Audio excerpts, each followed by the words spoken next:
সাতক্ষীরায় আজ আনুষ্ঠানিকভাবে শুরু হচ্ছে আম সংগ্রহ। বিস্তারিত জানাতে সাতক্ষীরা থেকে সরাসরি যুক্ত হচ্ছেন সহকর্মী শরীফুল্লাহ কায়সার সুমন। সুমন, আম সংগ্রহ নিয়ে কি তথ্য আছে আপনার কাছে, বিস্তারিত জানাবেন। ধন্যবাদ আপনাকে। আমি দাঁড়িয়ে আছি সাতক্ষীরা সদরের যে আমবাগান, সেই আমবাগানে যেখানে আনুষ্ঠানিকভাবেই উদ্বোধন করা হচ্ছে আজকে শুধু কিন্তু সাতক্ষীরায় যে উদ্বোধন তা নয়, এটি আসলে সারা বাংলাদেশেই এটা প্রথম এই আমের উদ্বোধন, আম সংগ্রহের উদ্বোধন। কারণ ভৌগোলিক কারণে এটি সাতক্ষীরাতে আম আগে পাকে, যার ফলে কিন্তু এই আম কিন্তু এই যে আমি আপনাকে দেখানোর চেষ্টা করছি, এই হচ্ছে শরীফা ঘাস এবং একই সাথে যেটা বোম্বাইও বলে সে বোম্বাই আমও এখানে আছে, একই সাথে গোপালভোগ এবং আরো কয়েকটি জাতের আম এখানে কিন্তু আজকে পাড়া হবে। এটির মধ্য দিয়ে আম ক্যালেন্ডারের যে প্রথম আনুষ্ঠানিকতা সেটি শুরু হচ্ছে। কি কি আম কত তারিখে এটি প্রকাশ হচ্ছে আমি একটু যুক্ত করছি। এখানে কৃষি কর্মকর্তা উপস্থিত আছেন, আমি তাকে যুক্ত করার চেষ্টা করছি। কত তারিখে এবং কি কি আম পাড়া হচ্ছে একটু? আমাদের 9 মে আমাদের গোপালভোগ এবং গোলাপ খাস, শরীফা খাস এবং স্থানীয় যে জাতগুলো আছে সেই সেগুলো সংগ্রহ করার তারিখ আমরা নির্ধারণ করেছি। আমাদের জেলা প্রশাসক মহোদয়ের সভাপতিত্বে আমরা এই তারিখটা নির্ধারণ করেছি। এবং এছাড়াও গোবিন্দভোগ 11 তারিখ, হিমসাগর 22 তারিখ, ল্যাংড়া 29 তারিখ এবং 10ই জুন আমরা আম্রপালির তারিখ নির্ধারণ করেছি।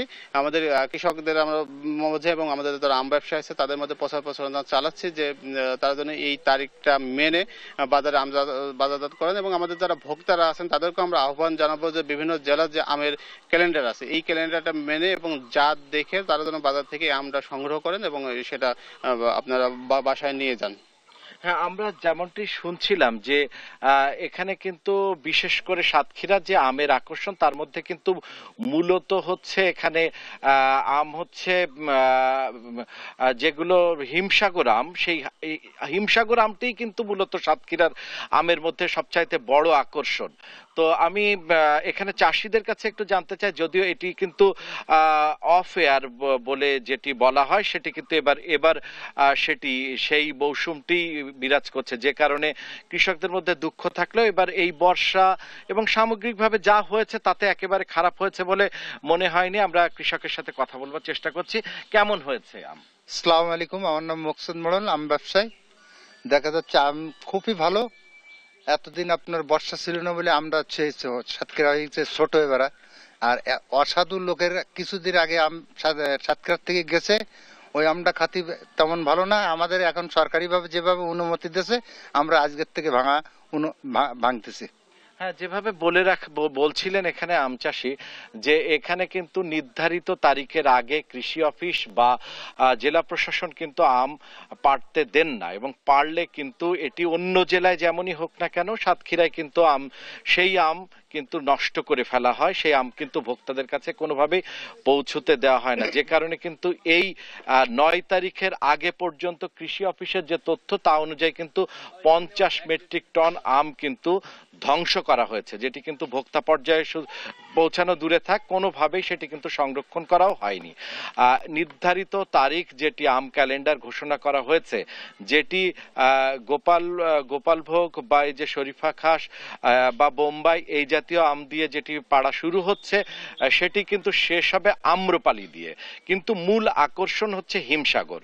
এখানকার ল্যাংড়া আমও কিন্তু অত্যন্ত সুস্বাদু, যে কারণে বাংলাদেশের যে কোনো সুপার শপ ছাড়িয়ে ইউরোপ এবং এশিয়ার বিভিন্ন সুপার শপে কিন্তু শোভা পাচ্ছে সাতক্ষীরারই আম। রপ্তানি হচ্ছে উল্লেখযোগ্য হারে, রপ্তানি হচ্ছে সাতক্ষীরার আম, এবং সে জায়গাটি কিন্তু ধরে রেখেছে।